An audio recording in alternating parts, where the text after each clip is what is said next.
good to see so many investors and businesses of Canada here. I am glad you are being exposed to the tremendous investment and business opportunities in India. Friends, there is one thing common to most people in the audience. It has people who take investment decisions. Decisions which assess risk. Decisions which predict return while making investment. I want to ask you, what do you think about before investing in any country? Does the country have a vibrant democracy? Does the country have political stability? Does the country have investment and business friendly policies? Does the country have transparency in governance? Does the country have a skilled talent pool? Does the country have a large market?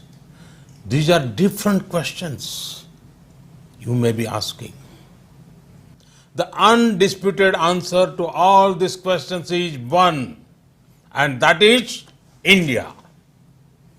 There is an opportunity for everyone: institutional investors, manufacturers, supporters of innovations, ecosystems, and infrastructure companies.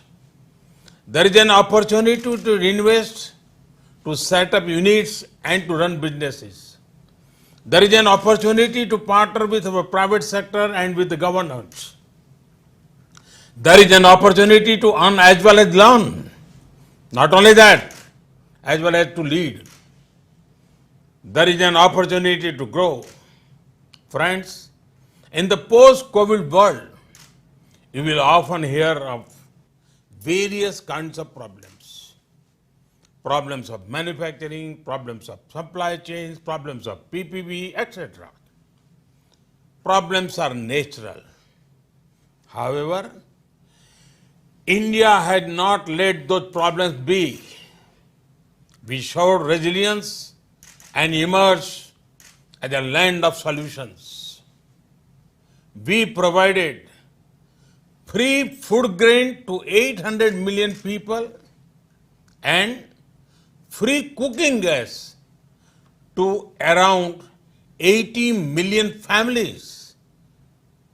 And for a long time, despite disrupted logistics, we are able to deliver money directly into bank accounts of more than 400 million farmers, women, poor and needy people within a matter of days. This shows the strength of governance structure and systems that we have built over the last few years. Friends, India is playing the role of the pharmacy to the world. We have provided medicine to around 150 countries so far during this pandemic. During March, June of this year, our agriculture export rose by 23%. This happened while the entire country was stringent lockdown. Today, our manufacturing is running on full stream. Before the pandemic, India hardly manufactured PPE kits. Today, not only does India manufacture millions of PPE kits, every month it also exports them. We are also committed to ramping up production. We want to help the entire world when it comes to vaccine production for COVID-19. Friends, the India story is strong today and stronger tomorrow. Let me explain how. Today, the FDI regime has been very well liberalized. We have created a friendly tax regime for sovereign wealth and pension funds. We have undertaken significant reforms for developing a robust bond market. We have come up with incentive schemes for champion sectors. Schemes in sectors like in pharma, medical devices, and electronic manufacturing have already been in operation. We want to ensure high level attention and effective handholding for investors. For these, a dedicated, empowered group of secretaries has been made. We are proactively monetizing assets across sectors: airports, railways, highways, power transmission lines, so many.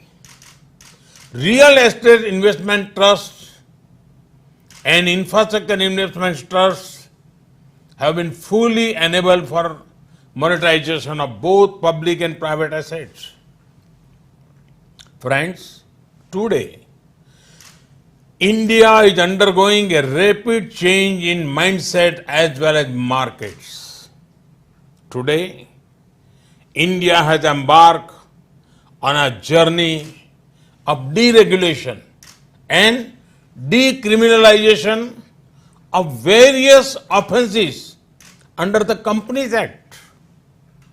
India has risen from 81 to 48 in the Global Innovation Index rankings in the last 5 years. India has risen 142 to 63 in the World Bank's Ease of Doing Business ranking in the last 5 years. The result of these improvements are there for everyone to see.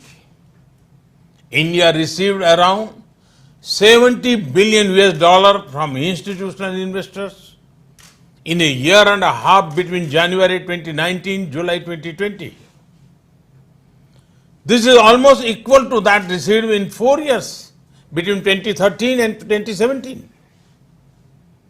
The continuing confidence of global investor community in India is seen by the fact that FDI into India went up by 20% in 2019.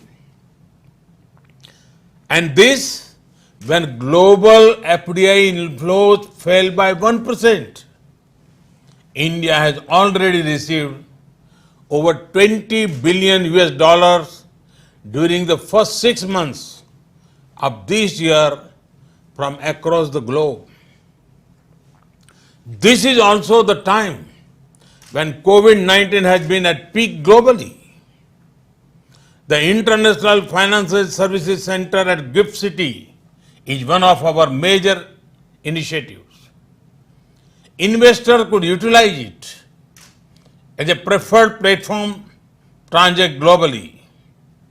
We have recently set up a full empowered unified regulator for it. Friends, India has adopted a unique approach posed by the COVID-19 pandemic. We have given relief and stimulus package for the poor and the small businesses. But we have also used this opportunity to undertake structural reforms. These reforms ensure more productivity and prosperity. India has undertaken a trinity of reforms in the field of education, labor, and agriculture. Together, they impact almost every Indian. India has ensured reforms of old laws in the field of labor and agriculture.